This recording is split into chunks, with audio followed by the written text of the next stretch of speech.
Introducing the Jeffrey Epstein I Knew, a new podcast from CNN, hosted by Vicky Ward. This 7-episode series takes you behind the scenes to hear a one-of-a-kind account of Epstein, an individual who's more myth than man. Vicky Ward has been reporting on Jeffrey Epstein for almost 2 decades and takes listeners beyond the headlines to explore who Jeffrey Epstein really was, where he got his money, and the circumstances surrounding his death. Subscribe to The Jeffrey Epstein I Knew, wherever you get your podcast.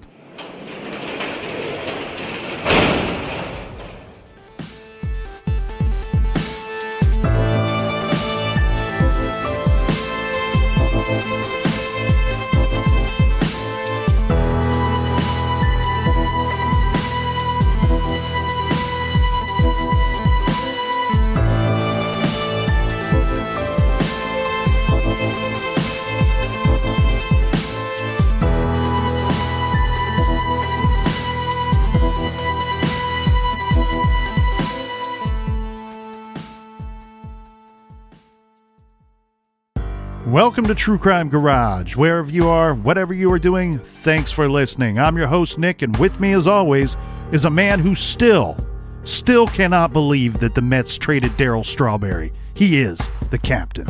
Save the neck for me, Clark. It's good to be seen, and it's good to see you. Thanks for listening. Thanks for telling a friend.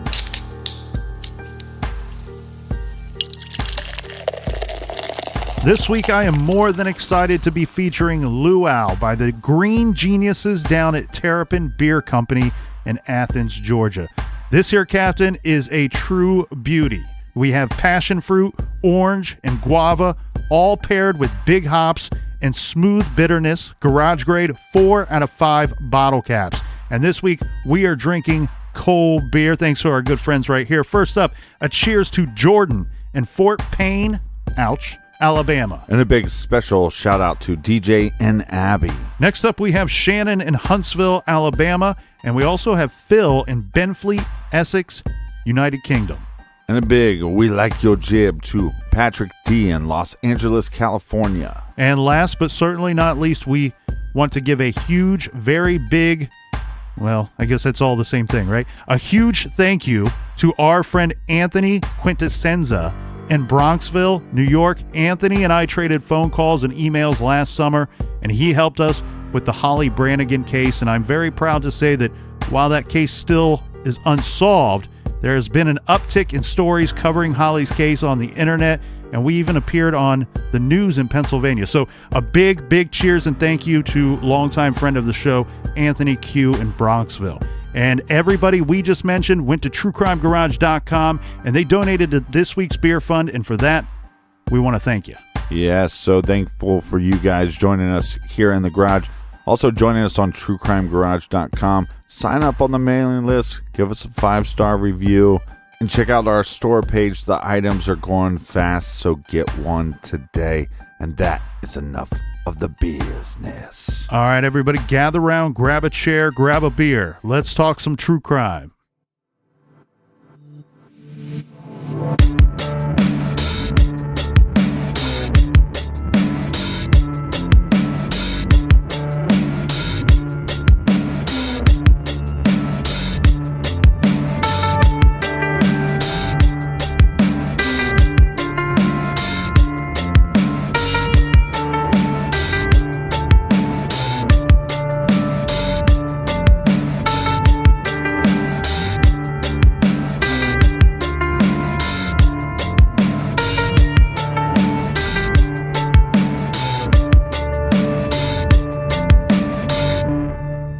Columbus, Georgia.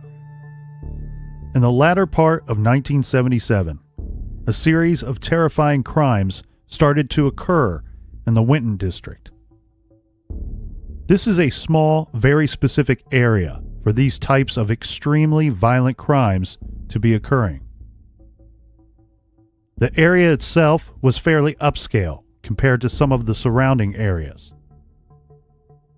The sudden outburst and uptick in thefts and violence was highly unusual. Because these crimes remained unsolved, the community was on high alert. The crimes were break-ins, robberies, auto theft, but also a very specific type of crime: sexual assaults and the rapes and murders of 6 elderly women. The 6 murder victims ranged from 60 years of age to 89. And the sexual assaults, when the victims were lucky enough to survive the attacks, fit the same victimology. These attacks and murders were occurring in such close proximity to one another and with such rapid succession, the Columbus PD believed that the thief, the rapist, and the killer were one and the same. It was as if something very evil moved into this area, bringing death to town. The attacks, which mostly took place in the middle of the night, shared so many common elements. Almost all of the victims were strangled to death with their stockings.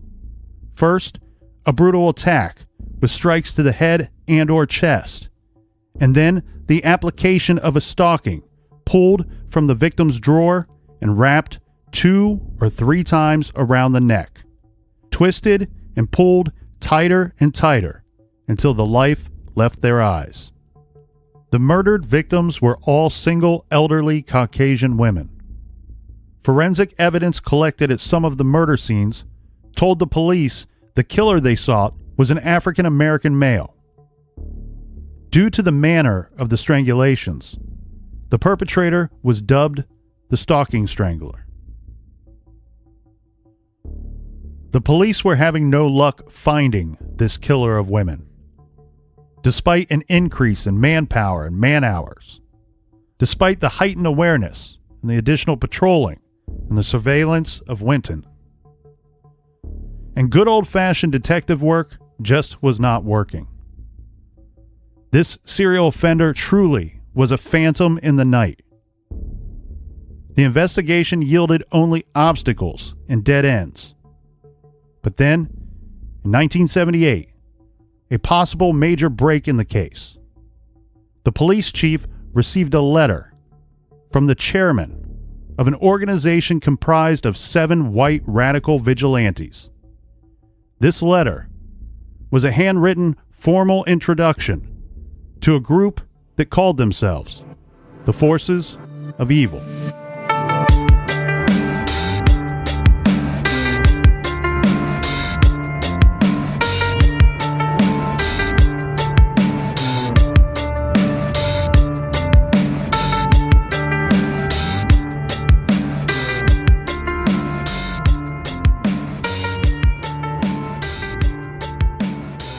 On September 6, 1977, a nude and lifeless body was discovered near the women's barracks at Fort Benning. This is near Columbus, Georgia.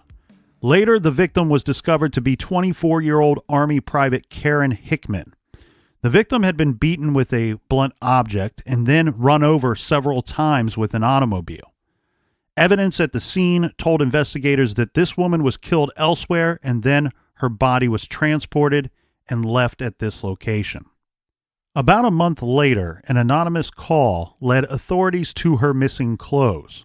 Police worked the case and had some leads early on. However, nothing was panning out. This murder at the time was considered to be a one-off.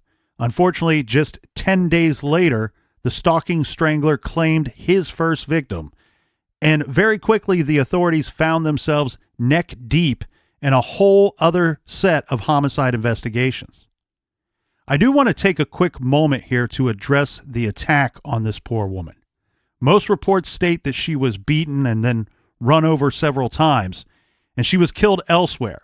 And I know there are many great TCG Army armchair detectives out there thinking of the obvious reasons that investigators would come to these conclusions. But I want to include my own theory here, plus a little more insight into the victim's injuries and what was likely not found at the body dump site. There is one rather gruesome report out there that says that the victim was not necessarily run over. I mean, I guess she was technically, but a report suggests that that might not be the full intent of the killer. This report states that the evidence showed that the victim was attacked. This is the beating part. She was knocked unconscious and then propped up, like in a sitting position against a tree, and then the killer drove the car into her, wedging her between the vehicle and the tree. My guess here is that this report is probably correct.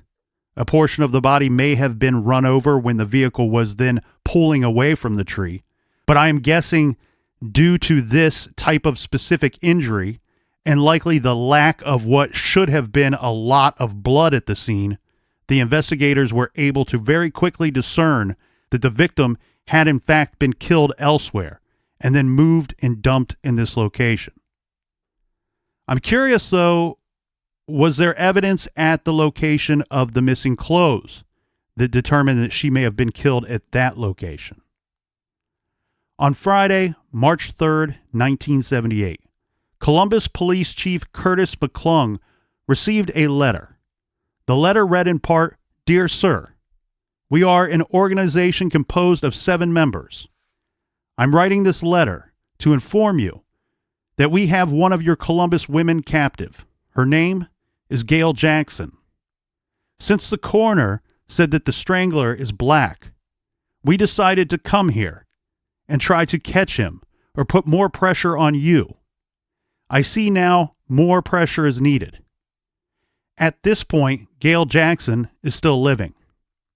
If that strangler is not caught by 1 June 1978, you find Gail Jackson's body on Winnington Road. If he is still not caught on 1 September 1978, the victims will double. You have until Sunday for a reply. Don't think we are bluffing. We are called the Forces of Evil." The letter was written on stationery embolized with the Great Seal of the United States, and the paper had United States Army printed in one corner. The handwritten letter claimed to be from a group of 7 people calling themselves the Forces of Evil. As you can see, this letter was in direct response to the information released regarding the stalking strangler of Columbus in the Winton district, more specifically. Right. Police announced that the stalking murders were committed by an African-American offender, and this group, the Forces of Evil, has spelled out their plans for retaliation in this letter and sent it to police. The group claimed to be made up of 7 white men from Chicago. As the Atlantic Constitution put it, the writer coyly suggested to authorities that anyone could come across such stationery and not to assume that he was a serviceman. Surprisingly enough, or maybe not, the writer supplied a return address. However, it was quickly determined that this address was a fake. Again, this it makes not much sense here, right? We have crimes happening, and now we have this group of vigilantes that are going to come in, and they're going to commit other crimes until the police solve that crime of the strangler. Yeah, but this gives you a little bit of a sense of what was going on in Georgia back in the late 70s. Remember when we watched Mindhunter and leading up to the Atlanta murder cases, they talked about the racial divide at the time in that area. Right. And then on top of that, they were a little bit worried there was a lot of rumblings behind the scenes on whether to say that they believed that the offender was white or black in the Atlanta case, because they were worried what effect that would have on the general public. And this case is really just echoes all those fears that everybody had. Right. And this is previous. We have the coroner who says, hey, there's evidence. We found evidence at a couple murder scenes of the stalking strangler, and we believe our offender here is an African-American male. This letter claims to be 7 white guys that are obviously full of hate and ignorance, and they are going to retaliate by killing African-American women, while this other killer, the stalking strangler, is killing Caucasian women. Yeah. And what's their group called again? It's Forces of Douchebags. So the letter writer claims to be the chairman of the Forces of Evil. So while this letter provided a good deal of information, it did not provide any assistance toward the ongoing stalking strangler investigation. This stalking strangler investigation, we're not going to get too much into it because it's a completely different story. Just keep in mind, this was a huge investigation. This was a huge undertaking for the police department. Right. A second letter was received a little more than a week later. This letter, too, contained a fake return address. This letter was a little different, though. It was the same in the sense that this letter, too, would be from the forces of evil, and again stated that a woman would be killed if police do not catch the stalking strangler. But this time, the letter included a ransom proposal, $10,000 in return for the victim's safety. This whole Gail Jackson, the named victim in the letter, this whole Gail Jackson thing is all sorts of bad, right? So first we have a rapist killer of single old ladies, the stalking strangler, who is terrorizing Columbus, Georgia, and now not connected, if you believe the writer of these letters, right, not connected to the strangler. We have a whole nother series of murders that are going to occur based off of these threats that are in the letters. So we have what we refer to here in the garage as a double whammy situation. Whammy. Well, no, and then on top of that, you have one strangler, but you have these 7 forces of evil guys from Chicago. And as former FBI criminal profiler, and I will say this until my dying day, friend of the show, John Douglas put it, this development represented everyone's worst nightmare. A brutal killer stalking Columbus was horrible enough. An organized and murderous vigilante reaction to it could tear the community apart. It's not that far of a stretch to think that possibly this forces of evil is somehow connected with the KKK or white supremacy. And so I think what law enforcement is scared of is not only do we have this strangler, but now we have these white vigilantes killing black women. Is this going to create some kind of race riot? Now, one big problem right from the start with this investigation, they did not have a missing person matching that of Gail Jackson, as stated in the letter. However, what we do have is a woman named Brenda Gail Faison, who seems to have disappeared. The car she was driving was discovered on March 5th, 1978, at the Sand Hill Bar and Grill in Columbus, Georgia. She was last seen on February 27th of that same year, just 6 days before her abandoned car was found. Her car was found abandoned. This probably did not raise a whole lot of red flags. And soon it would be learned that Brenda Gail Faison went by several names, one being Gail Jackson. So now we have our link to the threat in the letter. About a week or so later, another letter was received repeating much of what was stated in the first letter. However, this time they stated that a woman named Irene, no last name given, had been abducted as well and would be executed. A letter received on March 27th, 1978 stated that one of Mrs. Jackson's arms would be broken and that there would be a sharp blow to her head that caused death. The author indicated that the authorities would receive a telephone call to detail the location of the body. Meanwhile, the FBI is going to get involved in this case. Keep in mind, by this point, they have already been involved in the stalking strangler investigation. As said in the trailer, the general plan of attack in the stalking case is simple and makes a whole heck of a lot of sense. The break-ins, rapes, and murders are happening in such a confined stretch of land that if they increase manpower and increase hours, you increase the police presence in that immediate area, since the offender just keeps returning to that same spot.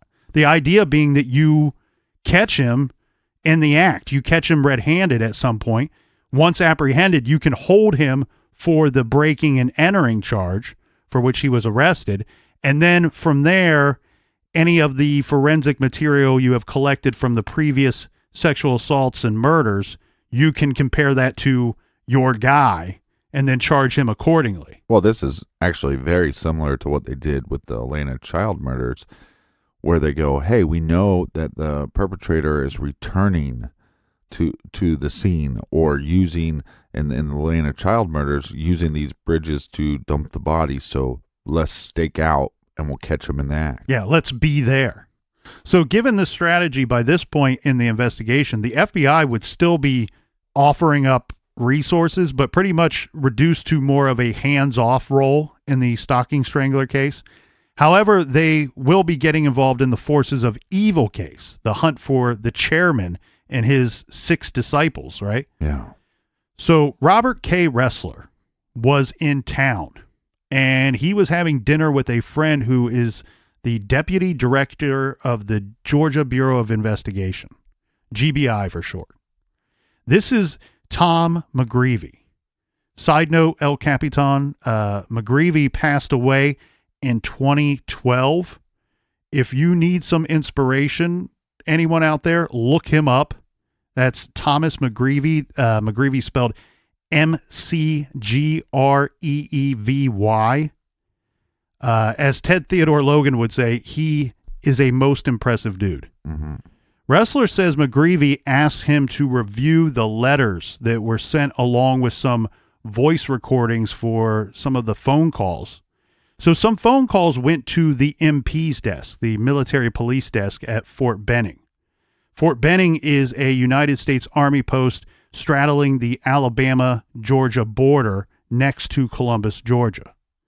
Fort Benning supports more than 120,000 active duty military, family members, reserve component soldiers, retirees, and civilian employees on the reg. Ressler agreed to help. Now, this all came about because of another great man, Judson Ray. Judd Ray was a shift commander for the Columbus Police Department. He suggested to the Columbus Police Chief that we should get the GBI involved.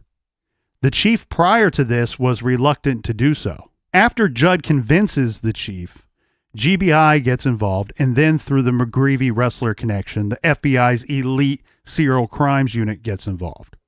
Another side note, El Capitan, Judson Ray would go on to become FBI and working at the Atlanta field office and eventually at Quantico. Mm-hmm. While in Atlanta, he worked the Atlanta child killer case with Douglas. Judson Ray is, in my opinion, the inspiration or real-life version of the character Jim Barney, Mindhunter Series 2, played by Albert Jones. Right. So Ressler and Douglas get to work on this case, analyzing the communications from the forces of evil.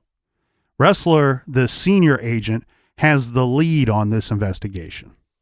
Also, you have to wonder if in some cases with this team, if someone may take the lead just based off of their personal life experiences or how they may be able to apply to a particular case or the profile of the offender. Yeah, and some people don't like to take the lead in cases and just sit back and give their opinions. Is a very good possibility here in this case. This is an example of such. Ressler was former military. He was a military police at one time.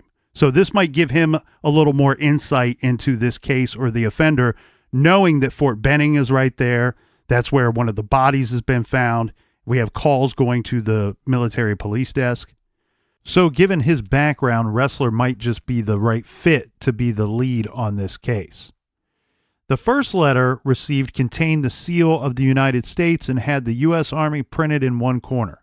The writer says anyone could have stolen the station area, but right from Jump Street, Ressler and Douglas notice the choice of words in the communications, specifically noting the 1 June 1978 and 1 September 1978. This is more military lingo, as most of us would just say June 1st or September 1st. Next, we have a phone call. This call is going to tell police where to find the body of one of the captives of the forces of evil, as the police have failed by this time to apprehend the strangler or to pay the ransom. On March 30th, the Fort Benning military police telephone operators received a call from a man identifying himself as the chairman of the forces of evil. The chairman described where Jackson's body was located, 100 meters from Fort Benning. This led MPs to the discovery of a shallow grave. The body was, in fact, found there that same day. Jackson's entire face and the front portion of her skull were smashed. Portions of her jawbone, teeth, and bone fragments were discovered at the scene. Her left elbow was completely dislocated.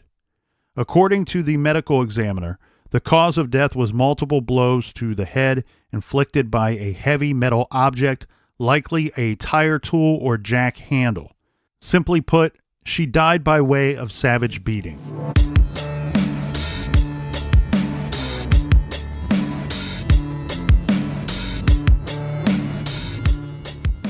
If you've been thinking about your home security, there's no better time to get it than right now. Starting this week, Simply Safe Home Security has given our listeners exclusive deals for Black Friday. Simply Safe almost never has deals like this. So if you're thinking about protecting your home, check it out today. Simply Safe has everything you need to keep your home safe. Simply Safe has entry sensors, motion sensors, a smart lock that locks your door when you forget, video doorbells, plus 24/7 professional monitoring that will dispatch police 3.5 times faster. Simply Safe is awesome. We love Simply Safe, and guess what? Our garage studio is Simply Safe because of Simply Safe. Yeah, we use it here at the studio. We use it at our homes. It's so simple to use. And again, they're going to dispatch police 3.5 times faster. What's not to love about that? Protect yourself and protect your loved ones. This is already the best value in home security, and right now, you'll get all the savings from this massive Black Friday sale. Just visit simplysafe.com/garage. This offer ends Cyber Monday. That's Monday, December 2nd. So go before then, simplysafe.com/garage, simplysafe.com/garage. This episode is brought to you by Hallmark Cards. You know, we always feel like we need a special reason to give someone a card. You don't. You could do it just because. I recently gave my mother a card just to tell her how much I appreciate her being my mother. And it meant so much to her, I think she almost cried. I was like, why am I not doing this more often? And it made me wonder, who else could I send a Hallmark card to?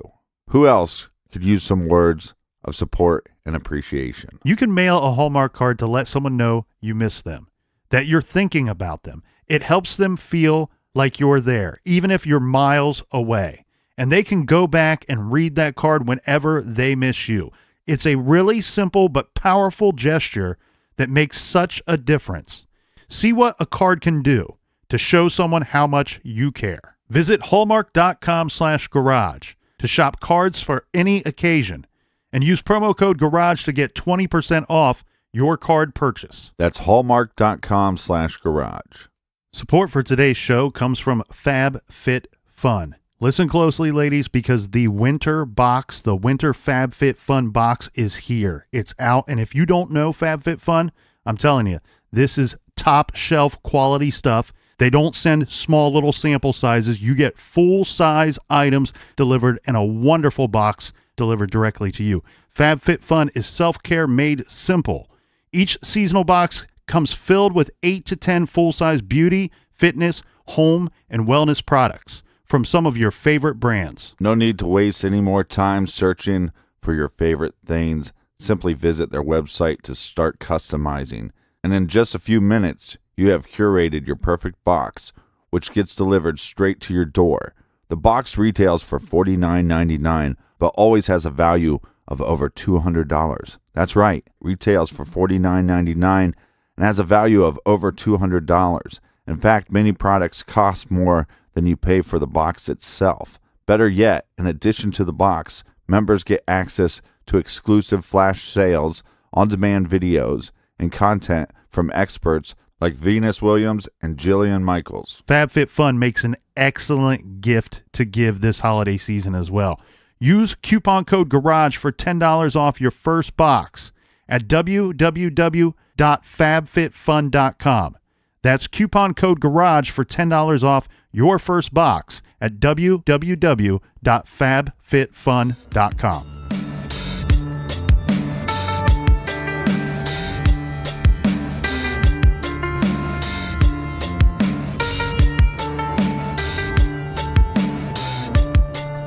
Gobble, gobble, gobble, you filthy animals. Cheers and safe travels on this holiday weekend.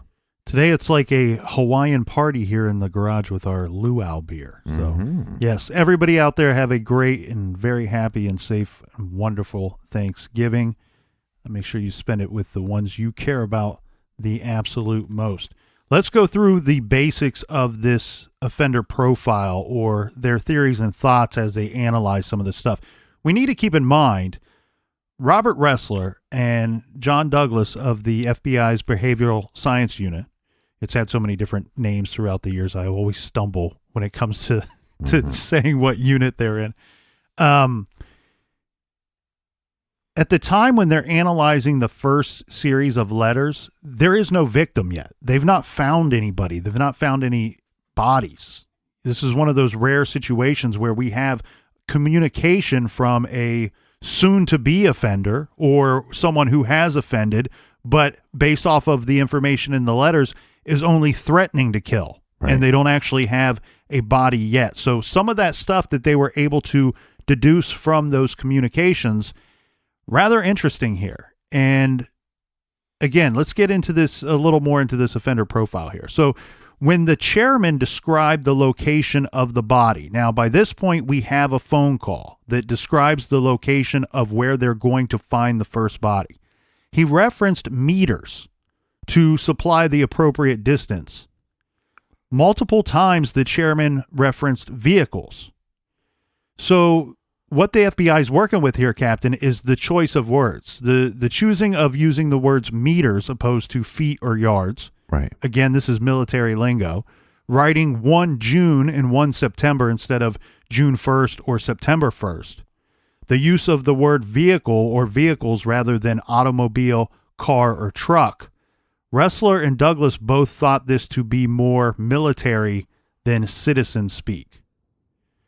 Ressler concluded the following. First, he says there was no group of 7 white racist radicals from Chicago seeking retaliation for the stalking murders.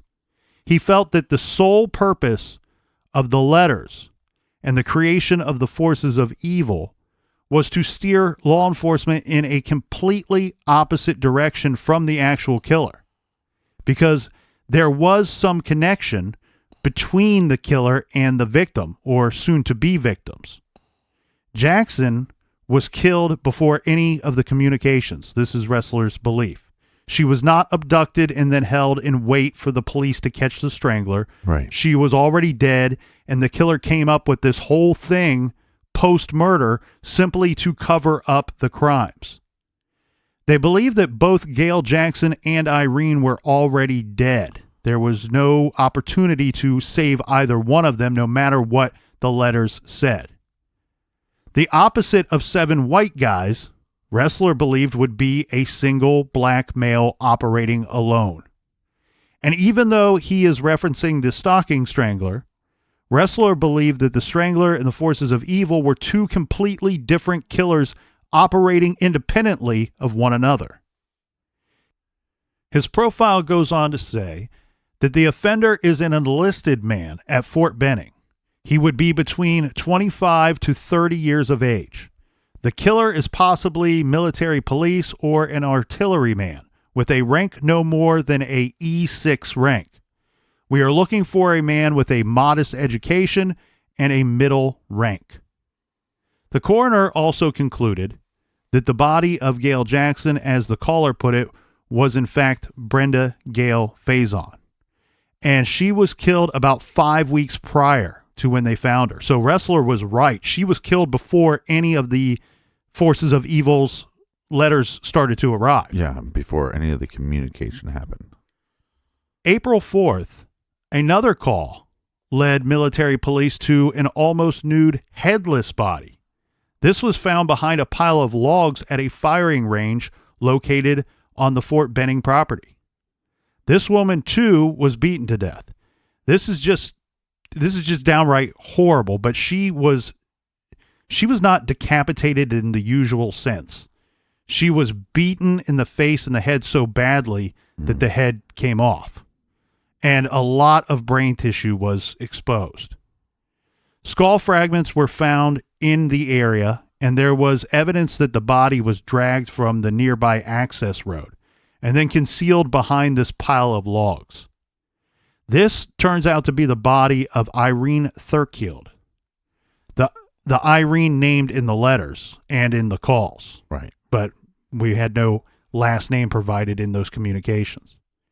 On Monday, April 3rd, 1978, the body of Irene Thurkield, age 32, was found near a remote Fort Benning rifle range.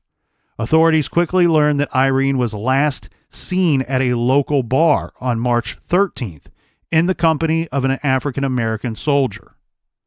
Columbus PD and the Fort Benning CID put out all known and suspected information when making their rounds, questioning and looking for a possible lead in this case.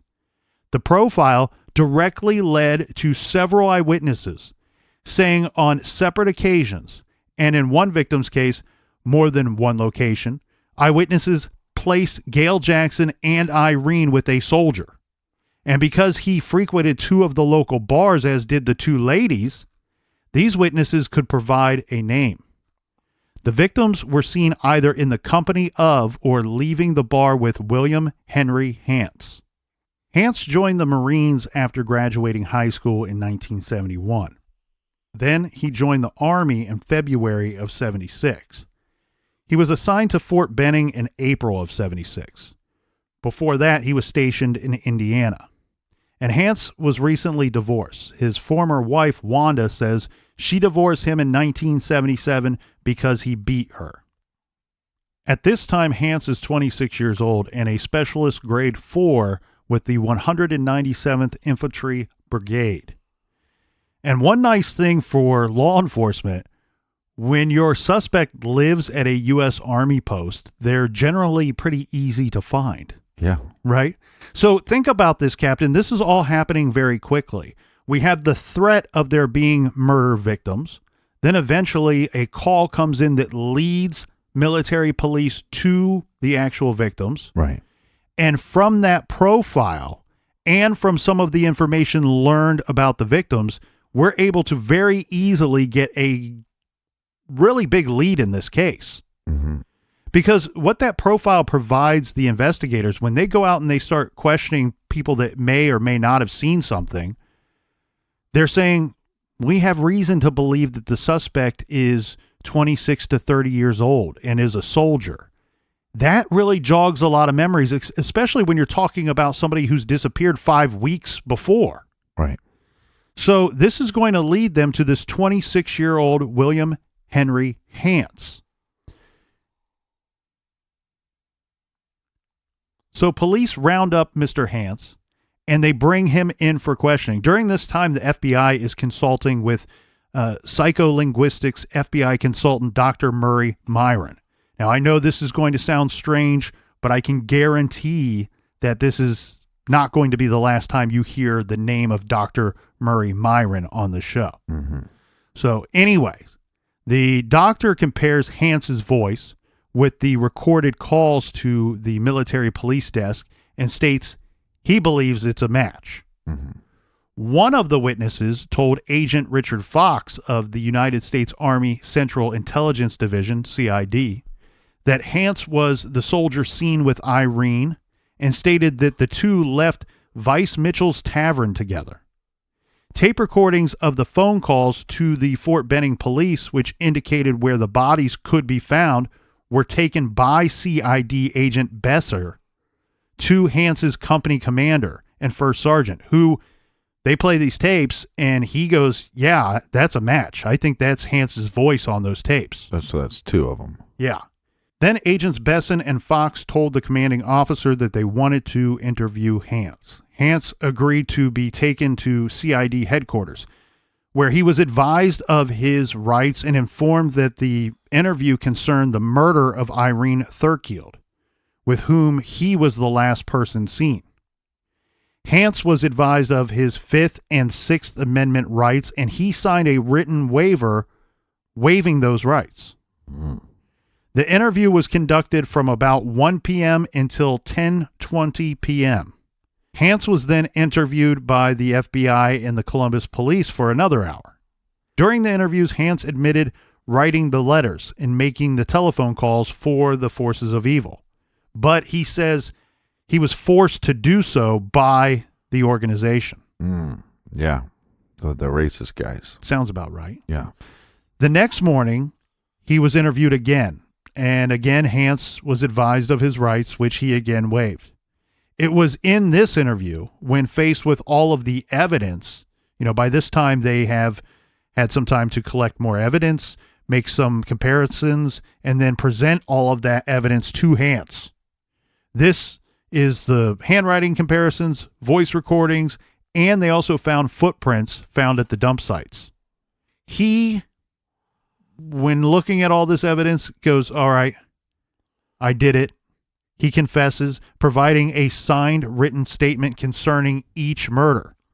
Now, 2 days of interviews is stressful and maybe a bit over the top. But CID and the Columbus PD state that throughout the 2 days of interrogation, and those are their words, they chose to use the word interrogation, Hance was given restroom breaks, food breaks, coffee, cigarettes, and at no time did he request a lawyer, or at no time did he ask that the interview be terminated.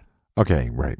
Now, how much is the military involved in these interrogations? For the most part, I believe they were the lead on this, because Irene Thurkild's body was found on their property, so it is a military matter. Well, and I would think that the rules don't apply as much to them. Yeah, I don't know, but we have his written statement of waiving those rights, so we know he's made aware of his rights, and he was told of his rights, and he chose to just go along with the interview or interrogation, however you choose to see it. I went into that on purpose because there are some people that believe that Hance was treated unfairly.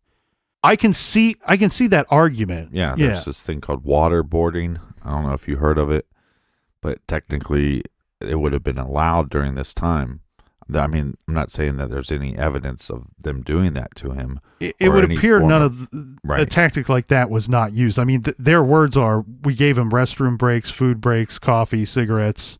He could have asked for a lawyer. He didn't. Plenty of water. Yeah, they weren't torturing this guy. Right. I think where people call this into question is the length of time that he is being.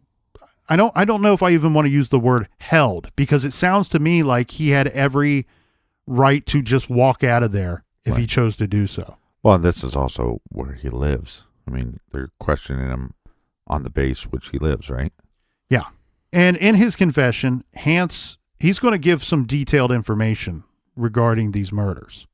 He stated that Jackson propositioned him at the Sand Hill Bar and Grill.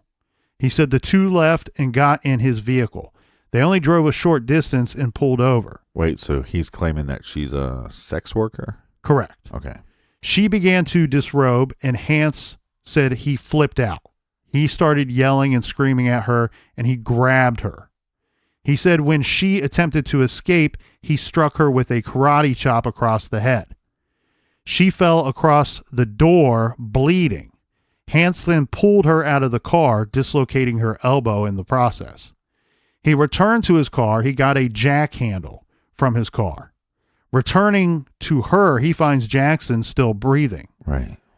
This, he says, surprised him. So he repeatedly struck the helpless victim in the face with this jack handle. The beating was so severe that Gail's entire face was destroyed and bone fragments were scattered about the area. This guy is beyond vicious. Some of her brain tissue was literally beaten from the skull. The force of the attack was so great, it produced a depression in the ground behind Gail's head. Hance then buried Gail's body in a shallow grave. He dug the grave with an entrenching tool. So anybody that knows military, the little, I'm guessing that's one of those, the folding shovels that they put on in the backpacks. Yeah. Hance also admitted to killing Irene Thurkield, but alleged that he had lost all sense of control and that his mind flipped. He accepted responsibility for the murders, stating that he had begged God's forgiveness. Okay. Now, in a very big surprise to investigators, Hance also admitted to the murder of 24-year-old Army Private Karen Hickman. Remember, we mentioned her at the top of the show. Right. Her body was found September 6, 1977. They had some leads in that, but it was considered to be a one-off at the time. And then when the stalking strangler case took off, they were all wrapped up in that. And unfortunately, her murder in that investigation kind of got lost in the shuffle. So is it believed that one happened first, and then it seems like then he couldn't control him flipping out. He can't control himself flipping out. Right. And if you want my humble garage opinion here, I think that this probably all stemmed with, it may have started from his divorce. We talk many times about the behavior of offenders before and after a series of murders. And one thing that they always point to is that there would be some kind of stressor. Something happened in this individual's life that they took. Something went from being a fantasy to being a reality. They acted upon their true thoughts and feelings. Right. And this could be someone who hated women, who just hated women, and he used to beat his wife. We have a divorce, and now these murders start. He's beating these women to death. Right. And well, look, if his wife didn't leave him, she was going to be his first victim. Yeah. So in a sense, this isn't so much, we talk so much about these type of serial offenders. They're most always sexual in nature. This is just pure brutality. Yeah. I mean, like you this said, is just this is looking at someone and destroying them and physically destroying them. Well, like you said, I mean, he's pulling her arm out of the car and dislocating it in the process. I mean, these attacks are vicious, and you should have gave us a warning, because I'm going to be thinking about this when I ask, Mom, can you pass the gravy? Well, according to the newspapers, for the arrest, as far as the papers are concerned, GBI agent Bruce Pickett and Columbus detective James Jones were credited with the legwork, which led to the apprehension of William Henry Hance. Okay, but question, maybe you know this, maybe you don't. Did they get to the bottom of why he came up with this ruse, or tried to come up with this ruse to cover up his crimes? As dumb as it's going to sound, he thought it would work. So it was exactly, they're not going to get this straight up from him, but he does say that he made up the forces of evil eventually, and that he wrote the letters. And I think what we can do here is truly believe what Robert Ressler thought in his theory. His theory was there's a connection between this killer and the victims. The killer is afraid that somebody's going to make that connection. He's going to be apprehended. Right. So to kind of cut that off at the pass, I'm going to create this whole ruse of the forces of evil are killing African-American women. And it's going to be something so totally the opposite of me. The forces of evil will be 7 white supremacists. Right. From Chicago. Yeah. I wonder what he had against Chicago. That's a really good question. Why would you just pick randomly Chicago? So exactly that. He thought it would work. He thought that it would put them off of his trail. Here's the crazy thing, though. It's already been pretty crazy. Why does that phrase even come up? Everything's been crazy. Yeah, I'm not going to be able to get out of my head about the decapitation. In a way, he injected himself into the investigation. Hance wasn't somebody that they were considering for any of these murders. Hell, at the time, they weren't even aware that there were murders, that there were victims, until he starts writing letters. He injects himself, and it's through this profile, through the profilers, that they come up with this dude. So they link him to this. In a way, you have to wonder, had he never started writing those letters, would they have ever caught up to him? Right. Well, in the first murder, they believe is a one-off, right? But that was somebody that... It's thought that they may have dated at one point, or had some type of... Makes sense. Some kind of some kind of friendship. I don't want to use the word relationship because people's minds wander when you say that.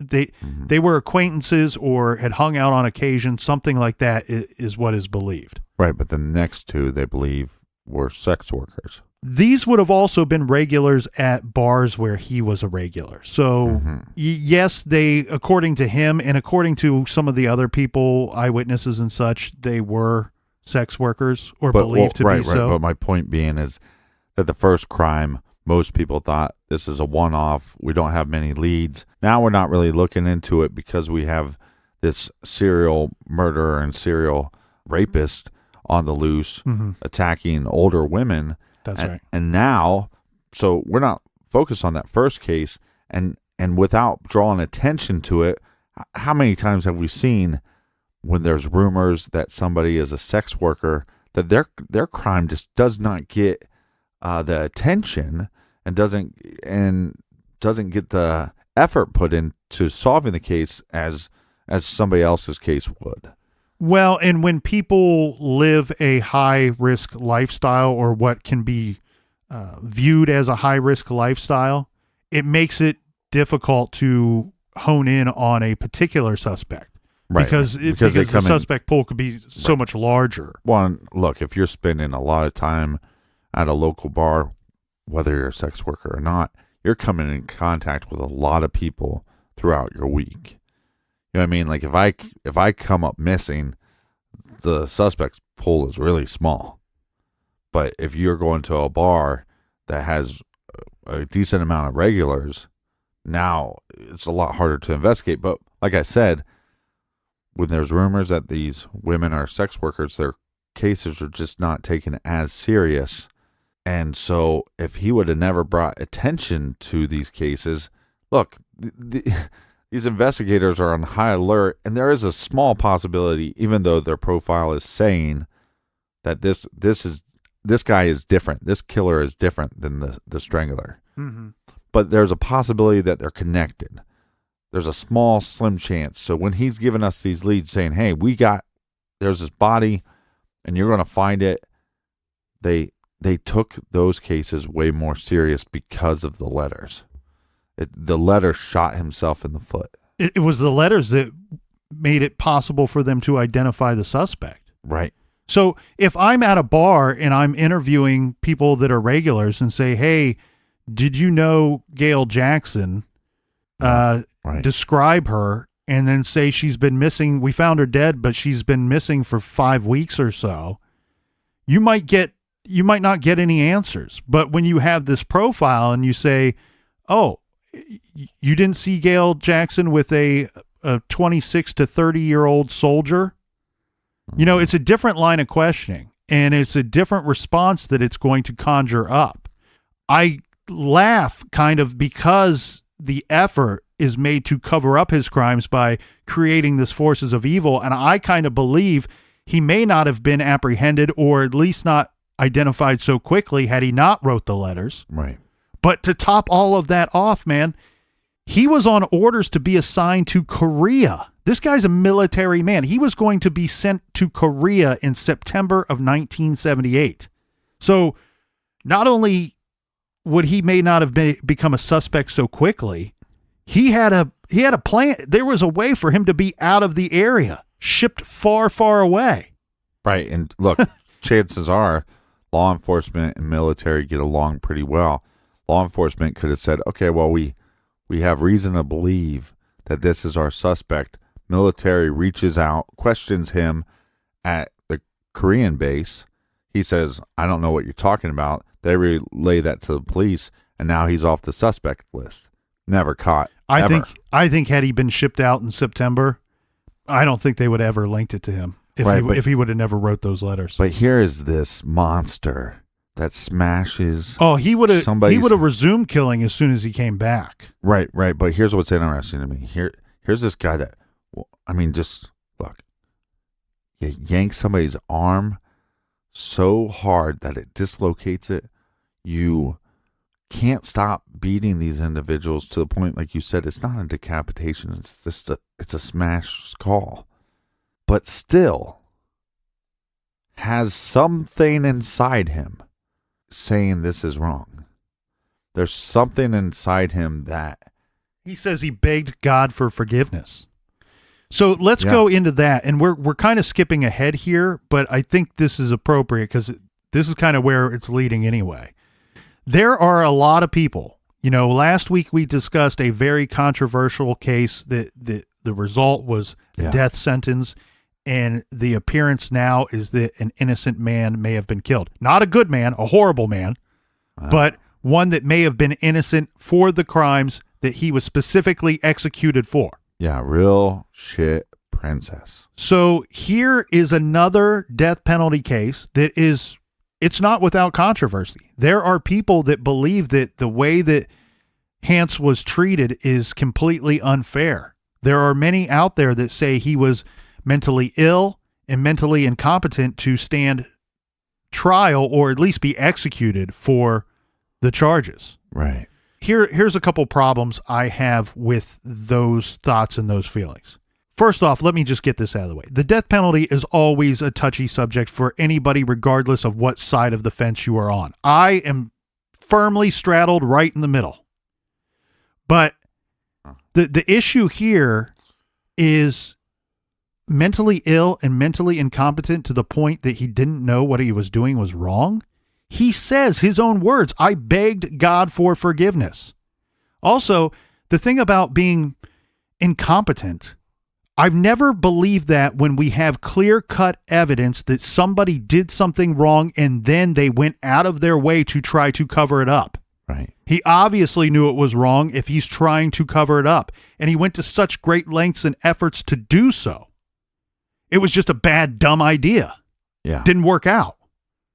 There was also some talk of his IQ. There are statements out there that his IQ was 70, and then he was tested again at a later time, and the number was 91.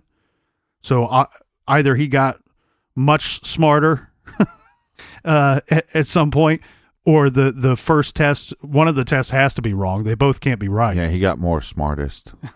More smartest. Yeah. Yeah.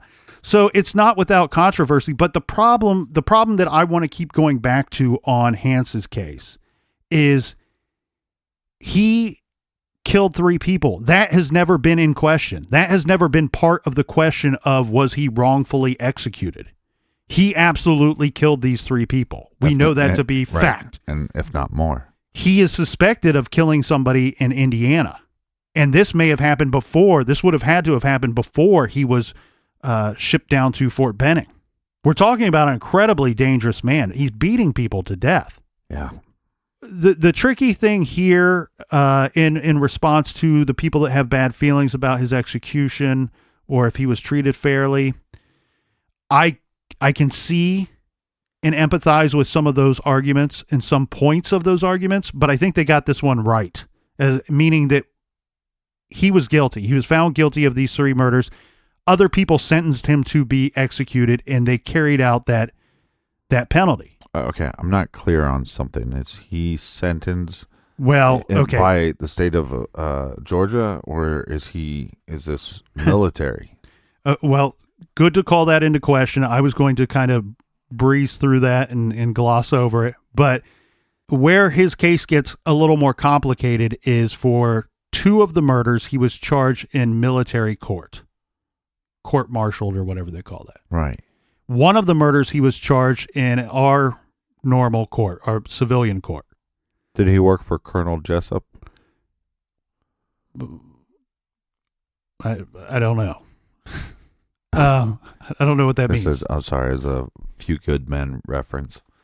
Colonel Jessup. Oh, I actually watched that a week ago. Yeah, you should have got the reference then. The thing here, though, is, Captain, he was sentenced to life imprisonment with hard labor in the military courts, and he was sentenced to execution in Georgia.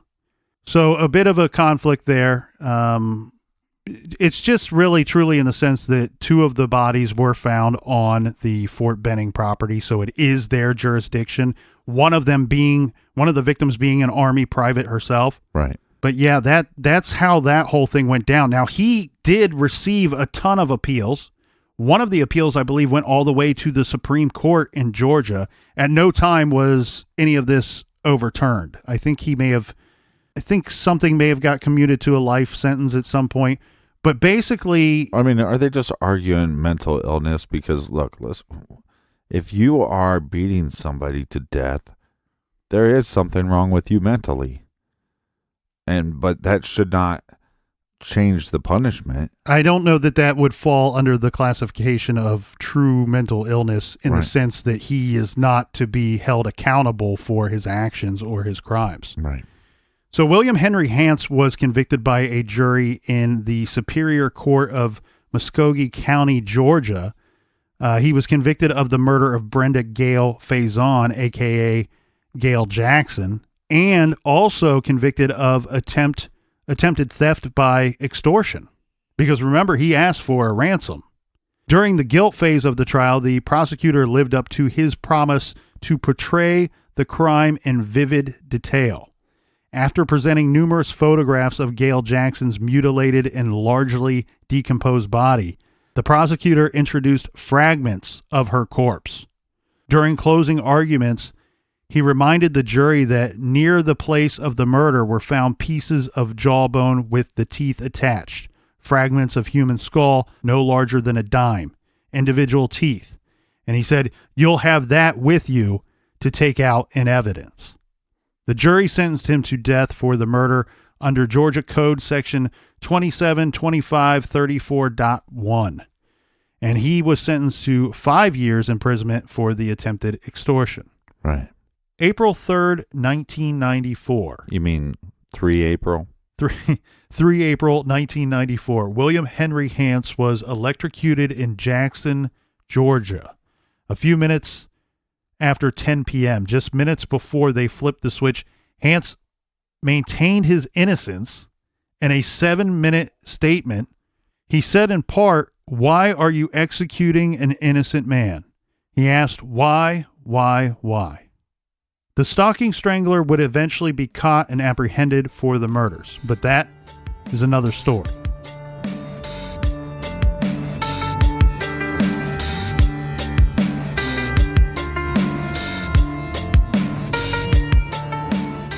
If you have been thinking about home security, there is no better time to get it than right now. Starting this week, Simply Safe Home Security is giving our listeners exclusive deals for Black Friday. Simply Safe almost never has deals like this. This is already the best value in home security, and right now, you'll get all the savings from this massive Black Friday sale. Just visit simplysafe.com/garage. This offer ends Cyber Monday. That's Monday, December 2nd, so go before then. Protect yourself and protect your family with simplysafe.com/garage. That's simplysafe.com/garage. This episode is brought to you by Hallmark Cards. I recently just gave my mother a card just to tell her how much I appreciate her being my mother, and it meant so much. You don't need a special reason. Give it a try. See what a card can do to show how much you care. Visit hallmark.com/garage to shop cards for any occasion and use promo code GARAGE to get 20% off your card purchase. That's hallmark.com/garage. You know what I'm thankful for, Captain? For me.